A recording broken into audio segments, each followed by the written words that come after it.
नमस्कार, मैं हूं आपके साथ साक्षी। चुनाव आयोग के जरिए दिल्ली विधानसभा चुनाव की तारीखों का ऐलान कर दिया गया है। जहां दिल्ली का चुनाव 5 फरवरी को होगा, तो वहीं 8 फरवरी को नतीजे सामने आ जाएंगे।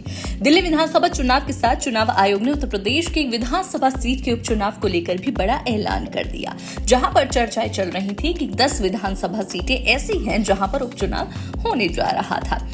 और ऐसे में चर्चा थी कि 10 की 10 विधानसभा सीटों पर उपचुनाव होगा, लेकिन चुनाव आयोग ने हरियाणा और जम्मू कश्मीर के चुनाव के साथ 9 विधानसभा सीटों के उपचुनाव की तारीखों का ऐलान किया था। चुनाव संपन्न भी हुए, नतीजे भी सामने आए और भारतीय जनता पार्टी बाजी मारती हुई नजर आई। लेकिन मलकीपुर विधानसभा सीट का जिक्र किया जाए तो अब चुनाव आयोग के जरिए कहा गया कि 5 फरवरी को उपचुनाव मिलकर पूरा होगा, और जहां पर समाजवादी पार्टी के जरिए एक बड़ा दांव आजमाने की कोशिश की जा रही है। जहां समाजवादी पार्टी के जरिए अवधेश प्रसाद के बेटे अजीत प्रसाद चुनावी मैदान में उतारे जा सकते हैं, इस बात की चर्चा पहले से ही जारी थी। औपचारिक रूप से ऐलान भी हो जाएगा, लेकिन वहीं भारतीय जनता पार्टी की बात करें, अभी तक भारतीय जनता पार्टी ने मलकीपुर विधानसभा सीट के उपचुनाव को लेकर कोई फैसला नहीं किया है।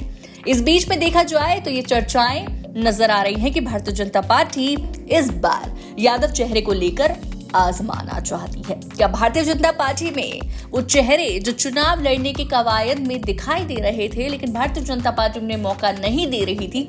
इस बीच में अपर्णा यादव का नाम हमने देखा। अपर्णा यादव की बात करें तो अपर्णा यादव को लेकर चर्चाएं थी कि वो करहल सीट विधानसभा सीट से चुनाव लड़ सकती हैं, लेकिन भारतीय जनता पार्टी ने अनु जश प्रताप सिंह को चुनावी मैदान में उतार दिया और अनु जश को हार का सामना करना पड़ा। आपको बता दें कि करहल विधानसभा सीट से समाजवादी पार्टी के तेज प्रताप यादव ने चुनावी जीत और अपना यादव भी समाजवादी पार्टी के समर्थक में कहीं ना कहीं अपने बयानों के आधार पर चर्चा में होते हुए नजर आई।